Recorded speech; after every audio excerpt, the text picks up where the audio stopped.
같이 한번 기도하겠습니다. 사랑하는 하나님, 우리 주님의 십자가를 붙들고 우리 주님의 십자가와 함께 걸어가기를 소망합니다. 주님께서 십자가에 죽으셨기 때문에 내가 살아날 수 있었다. 주님께서 거기에서 고난당하셨기 때문에 나는 자유로울 수 있다. 하나님이여, 우리에게 이 역설의 은혜를 허락하여 주신 그 십자가를 하나님, 저의 삶 속에 딱 붙들고 살아갈 수 있는 주님의 사람이 되게 하여 주옵소서. 주님을 믿음으로 인해 하나님께서 우리에게 주시는 하나님의 은혜와 능력이 우리의 가슴 깊이 고백될 수 있는 사람 될 수 있게 하시고, 십자가의 은혜를 넘어서 있는 부활의 능력이, 하나님 죽음을 넘어서 있는 생명의 은혜가 우리 이곳에 함께하는 모든 이들의 마음과 삶에 함께할 수 있도록 주여 도우시고 함께하여 주옵소서. 모든 말씀 우리 주님 예수님 이름으로 기도드립니다. 아멘. 이 시간 하나님께서 우리에게 주시는 말씀을 함께 읽읍시다. 마가복음 15장 33절부터 47절까지의 말씀입니다. 마가복음 15장 33절부터 47절까지의 말씀. 우리 같은 목소리를 함께 읽도록 하지요. 함께 읽습니다. 시작. 제6시가 되매 온 땅에 어둠이 임하여 제9시까지 계속하더니 제9시에 예수께서 크게 소리 지르시되 엘리 엘리 라마 사박다니 하시니, 이는 번역하면 나의 하나님 나의 하나님 어찌하여 나를 버리셨나이까 하는 뜻이라. 곁에 섰던 자 중 어떤 이들이 듣고 이르되 보라, 엘리야를 부른다 하고, 한 사람이 달려가서 해면에 신 포도주를 적시어 갈대에 꿰어 마시게 하고 이르되 가만두라, 엘리야가 와서 그를 내려주나 보자 하더라. 예수께서 큰 소리를 지르시고 숨지시니라. 이에 성소기장이 위로부터 아래까지 찢어져 둘이 되니라. 예수를 향하여 섰던 백부장이 그렇게 숨지심을 보고 이르되 이 사람은 진실로 하나님의 아들이었도다 하더라. 멀리서 바라보는 여자들도 있었는데 그 중에 막달라 마리아와 또 작은 야고보와 요새의 어머니 마리아와 또 살로메가 있었으니, 이들은 예수께서 갈릴리에 계실 때에 따르며 섬기던 자들이요 또 이외에 예수와 함께 예루살렘에 올라온 여자들도 많이 있었더라. 이날은 준비일 곧 안식일 전날이므로 저물었을 때에 아리마대 사람 요셉이 와서 당돌이 빌라도에게 들어가 예수의 시체를 달라 하니, 이 사람은 존경받는 공회원이요 하나님의 나라를 기다리는 자라. 빌라도는 예수께서 벌써 죽었을까 하고 이상히 여겨 백부장을 불러 죽은 지가 오래냐 묻고, 백부장에게 알아본 후에 요셉에게 시체를 내주는지라. 요셉이 세마포를 사서 예수를 내려다가 그것으로 싸서 바위 속에 판 무덤에 넣어두고 돌을 굴려 무덤 문에 놓음에 막달라 마리아와 요새의 어머니 마리아가 예수 둔 곳을 보더라. 아멘. 이제 진짜 마가복음이 다 끝이 나가네요. 예수님께서 십자가에 달리시고 그리고 십자가에서 죽으시는 장면, 그 이후에 어떤 일이 일어났는가라는 것을 우리에게 말씀해 주고 있는 본문입니다.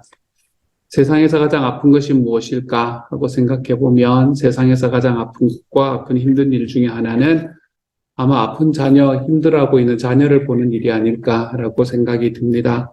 차라리 내가 아프고 말지 아파서 울고 있는 자녀의 모습을 우리가 부모로서 어떻게 볼 수 있다는 말입니까? 예수님께서 십자가에 달리신 바로 지금 오늘의 말씀은 온 땅에 어둠이 임했다라고 이야기를 합니다. 왜 온 땅에 어둠이 임했을까? 우리가 물론 여기서부터는 상상의 영역이긴 하지만 하나님 아버지께서도 지금 얼굴을 돌리고 계시는 게 아닌가라는 생각을 해보게 됩니다. 십자가에서 달려 부르짖는 아들의 모습, 그것을 참아보기가 어려워서 말입니다.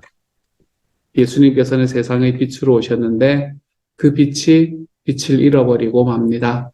무지의 어둠이, 고통의 어둠과 반역의 어둠이, 죄악의 어둠과 심판의 어둠이 예수님의 빛을 이기려고 하며 온 땅을 덮고 있습니다. 또한 예수님께서는 그 십자가에서 고통으로 소리치고 계십니다. 무시무시한 육체적인 고통이 그에게 있었을 겁니다. 하지만 그 무시무시한 육체적인 고통보다 더 힘들었던 것은 하나님과의 교제가 사라지는 것이었을 겁니다. 하나님과의 교제가 완전히 분리되어서 영원 전부터 연합되어 있던 그 아버지와 이제는 분리되어 버리는 그런 고통, 그것이 아마 지옥의 고통이 아닌가라고 생각을 합니다. 지옥이라는 곳이 하나님이 없는 곳이라고 이야기를 한다면 우리는 지금 예수님께서 십자가에서 완전한 지옥을 경험하고 있는 그런 장면을 보고 있는 것만 같습니다. 하나님과 분리되는 고통, 자기의 육체의 고통, 이것들이 너무나 예상이 되고 그리고 그 길이 너무나 힘들다는 걸 알았기 때문에 예수님께서 겟세마네 동산에서 주님, 제가 제 앞에 놓여진 제 잔을 할 수만 있거든 제가 피해갈 수 있게 해주십시오. 라고 기도를 했던 것 같습니다. 그리고 그 기도에서 예수님께서 피하기를 간절히 원하셨던 그 잔을 이제 오늘 완전히 마시고 계시는 것이지요. 그렇기 때문에 이제 십자가에 달려있는 것은 예수 그리스도라는 그 한 사람이 아닙니다. 온 인류의 죄악이 그와 함께 십자가에 달려 있습니다. 그 한 몸 위에 모든 인류가 지은 모든 죄악이 지금 같이 달려 있고 그리고 그것으로 인해 심판이 떨어진 셈이지요. 그리고는 예수님께서 숨을 거두셨다라고 이야기합니다. 그 몸에 얹혀 있던 그 몸에 지어져 있던 모든 죄악들이 이제 완전히 처리가 되었다는 이야기입니다. 예수님의 죽음과 함께 그 십자가의 죽음과 함께 저와 여러분의 죄악이 죽음을 당한 겁니다.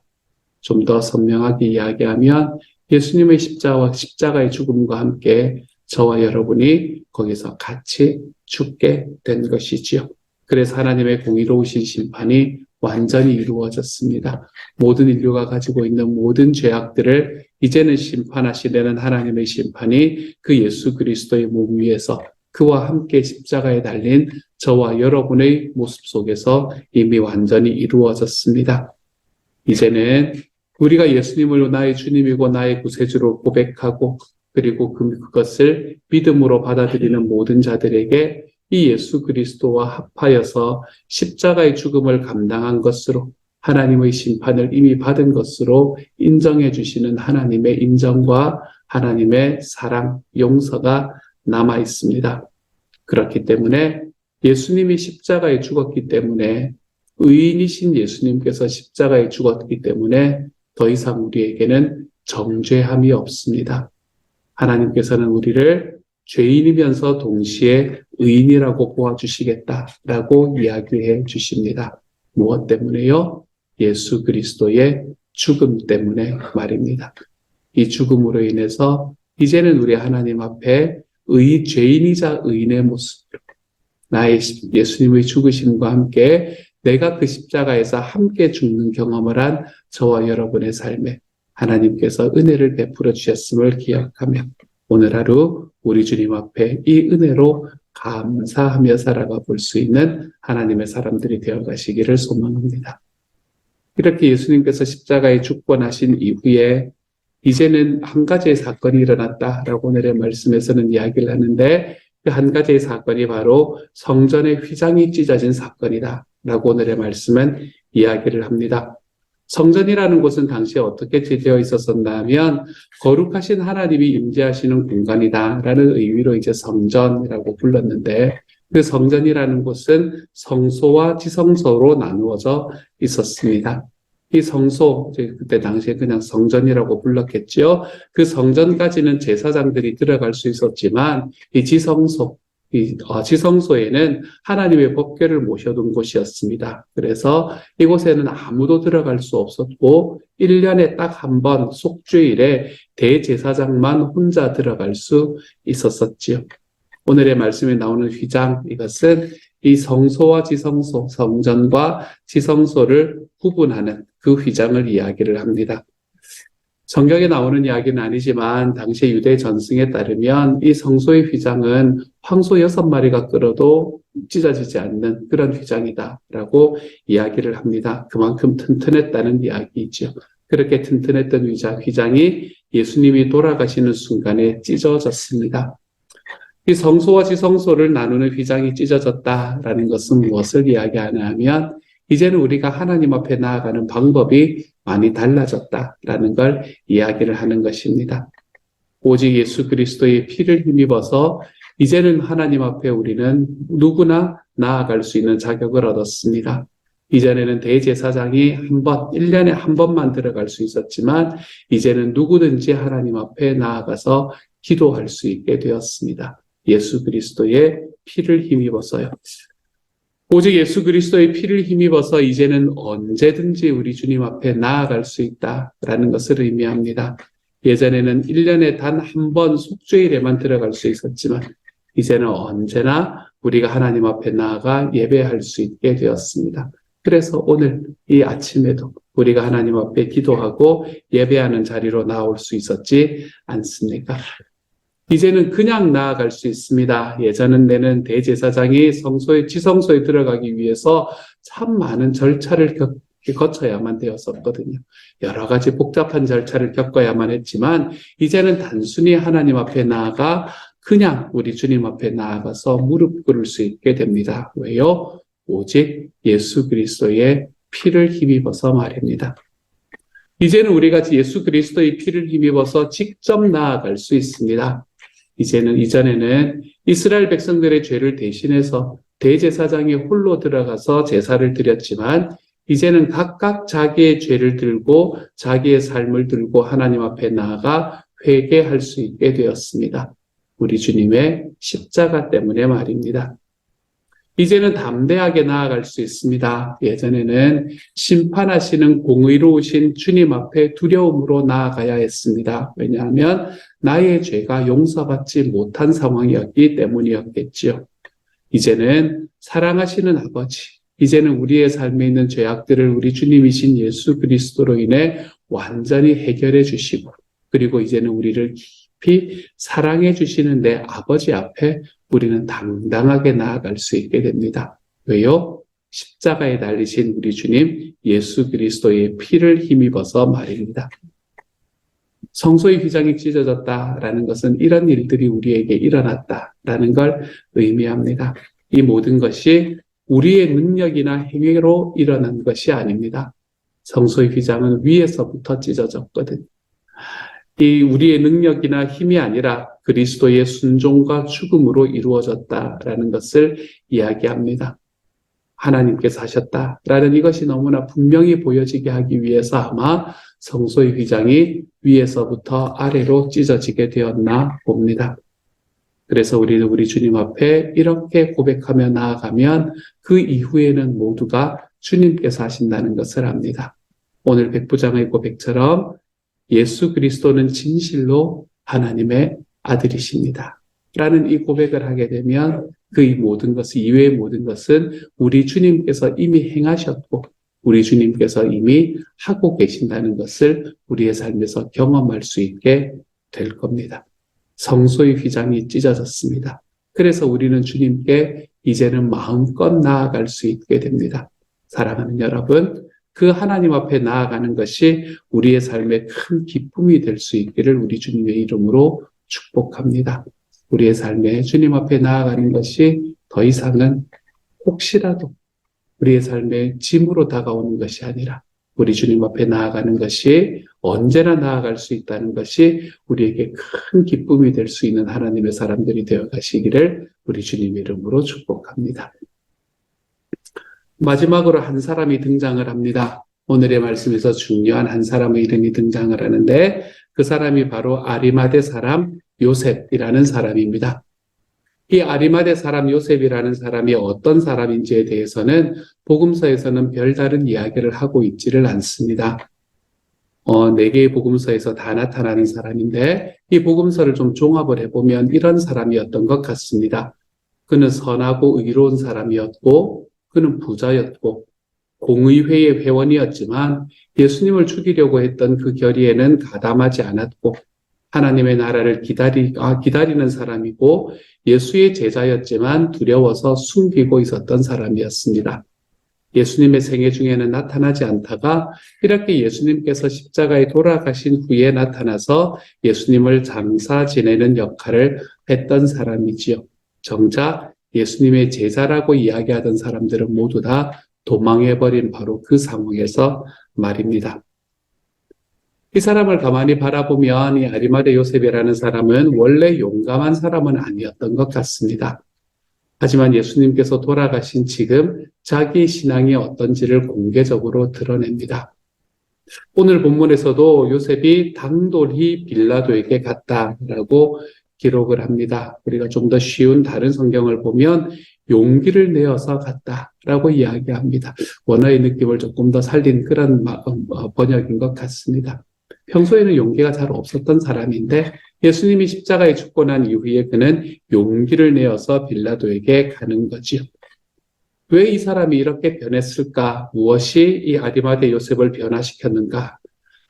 정확하게 성경은 이야기를 해주고 있지 않습니다. 그런데 아마도 십자가에서 죽으신 예수님의 모습을 보고 난 직후에 이 사람이 이렇게 변했거든요. 그걸 바라보면 십자가에서 예수님이 죽으실 때 그 모습이 그에게 용기를 내게 만들었던 것 같습니다. 그래서 한 걸음 더 걸어갈 수 있게 된 것 같아요. 저는 이렇게 아리마대 요셉의 삶을 바라보다가 이 사람은 나에게 큰 위로가 되는 사람이구나 라는 생각을 해보게 되었습니다. 왜 그런가 하면 사실 저도 용감무쌍한 주님의 용사는 아니거든요.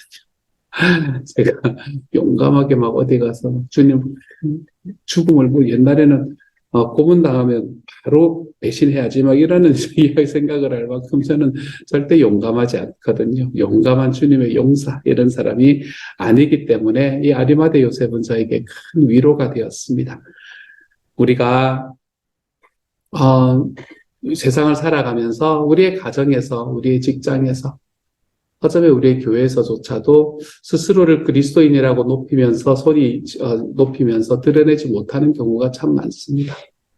우리가 특별히 직장에서 당신도 그리스도인이냐, 당신도 교회 다니냐 라는 이야기를 듣는 그런 그리스도인의 이야기들을 참 많이 듣지 않습니까? 우리들의 삶에서는 항상 용기가 부족해서 내가 주님을 믿는 사람이라는 걸 쉽게 드러내지 못하고 그것을 쉽게 전하지 못하며 살아갈 때도 많습니다. 이런 우리들도 요셉처럼 결정적인 순간이 오면 용기를 낼 수 있을지도 모르겠다 라는 생각을 하게 되지요. 그래서 저에게는 큰 위로가 되는 사람이었습니다. 동시에 저에게는 위로일 뿐만 아니라 내 주변에 있는 사람들을 쉽게 판단해서는 안 되겠다라는 마음을 가지게 만드는 그런 사람이었습니다. 다른 사람을 함부로 판단하는 것을 좀 주의해야 되겠다라는 마음을 가지게 하는 사람이었죠. 요셉이 부자였고 두려워서 예수님의 제자였다는 사실을 숨기고 있었습니다. 그랬기 때문에 어쩌면 주변에 있는 그리스도를 따르는 사람들에게는 미적지근한 이 제자로 미적지근한 신앙인으로 손가락질을 받을 수 있었던 그런 상황에 놓여 있었던 사람이었을지도 모릅니다. 다 버리고 주님을 따른 제자들. 자기들 자칭 그랬었잖아요. 다 버리고 주님을 따른 제자들에 비해서는 확실히 좀 미지근해 보이기 때문에 그렇습니다. 하지만 예수님께서 십자가에서 죽으시고 그 마지막의 순간에는 다 버리고 예수님을 따랐던 제자들이 아니라 이 요셉이 예수님의 시신을 수습했습니다. 여러분, 예수님께서 살아계실 때는 그 누가 상상이라도 했겠습니까? 근데 그 일이 오늘의 말씀에서 일어나고 있는 겁니다. 무엇보다도 이 말씀은 하나님께서 일하시는 것은 곳곳에 스며 있구나라는 생각을 참 많이 하게 만들었습니다. 홀로 남았다라고 생각하며 하나님 앞에 불평하고 죽기를 자청하는 엘리야에게 하나님께서는 바알에게 무릎 꿇지 않은 7,000명을 남겨두었다라고 이야기를 하십니다. 이 말씀도 참 많이 기억해 놨습니다. 우리가 살아가는 이 세대에 아마 지금도 그곳에서 다른 이야기들을 크게 떨쳐내고 있지는 않을지 몰라도 곳곳에 하나님의 나라를 기다리면서 각자 자신의 자리에서 크게 드러나지는 않더라도 그곳에서 하나님의 선하신 일을 감당하는 분들이 많을 겁니다.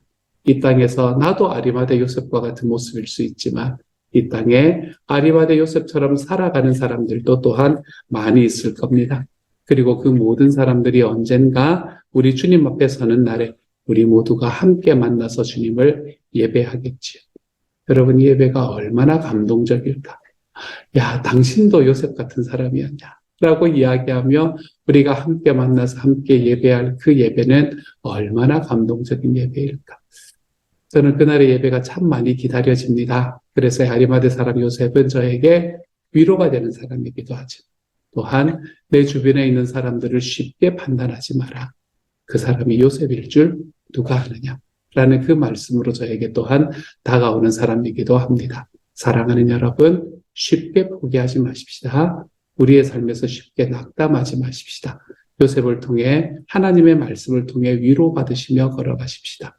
내가 하나님 앞에 큰 일을 행해드리지 못한다고 하더라도 걱정하지 마십시다.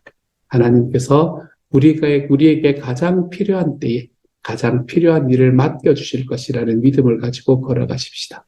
또한 나의 형제들도 나의 자매들도 그 길로 걸어가고 있는 사람임을 좀 기대해 주십시다. 그래서 우리가 판단보다는 그 사람에 대한 기대를 우리의 마음에 더 깊이 아로새기고 걸어가 볼 수 있는 하나님의 사람들이 다 되어 가시기를 우리 주님 이름으로 축복합니다. 같이 한번 기도하도록 하죠. 사랑하는 하나님, 십자가에 달리신 예수님을 바라보시며 그걸 보지 못하시고 눈을 감으시는 하나님의 모습을 하나님 오늘의 말씀에서 바라봅니다.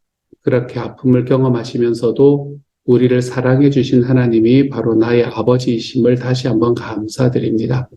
사랑하는 주님, 내가 주님의 사랑을 받은 사람이다. 내가 내 아버지의 사랑을 받은 자녀다. 하나님, 이것이 우리의 삶의 큰 기쁨이 될 수 있도록 주여 도우시고 함께하여 주옵소서. 성소의 휘장이 찢어져서 이제는 우리가 주님 앞에 마음껏 들어갈 수 있는데 주님께 마음껏 나아가고 주님께 마음껏 기도하고 주님께 마음껏 예배하는 하나님, 이 삶이 우리에게 큰 특권으로 다가올 수 있도록 주여 도우시고 함께하여 주시기를 소망합니다. 주님, 아리마대 요셉을 바라보며 제 마음에 큰 위로를 받습니다. 주님, 아리마대 요셉을 바라보며 제 마음에 큰 기대를 갖습니다. 주여, 우리가 주님께서 원하시는 때에 주님께서 소원하시는 바로 그 일을 행할 수 있는 사람이라는 걸 기억하게 하여 주시며 또한 우리의 삶을 살아가며 나와 함께 있는 내 주변에 있는 형제 자매들이 하나님 정말 그들을 비판과 판단의 자리에서 바라보는 것이 아니라 하나님 그 형제 자매들 한 사람 한 사람들을 우리 하나님 앞에 날마다 기대하는 자리에서 바라볼 줄 아는 하나님의 사람 되도록 주여 도와주옵소서. 모든 말씀 우리 주님 예수님 이름으로 기도드립니다. 아멘. 하늘에 계신 우리 아버지, 아버지의 이름을 거룩하게 하시며 아버지의 나라가 오게 하시며 아버지의 뜻이 하늘에서와 같이 땅에서도 이루어지게 하소서. 오늘 우리에게 일용할 양식을 주시고 우리가 우리에게 잘못한 사람을 용서하여 준 것 같이 우리 죄를 용서하여 주시고 우리를 시험에 빠지지 않게 하시고 악에서 구하소서. 나라와 권능과 영광이 영원히 아버지의 것입니다. 아멘.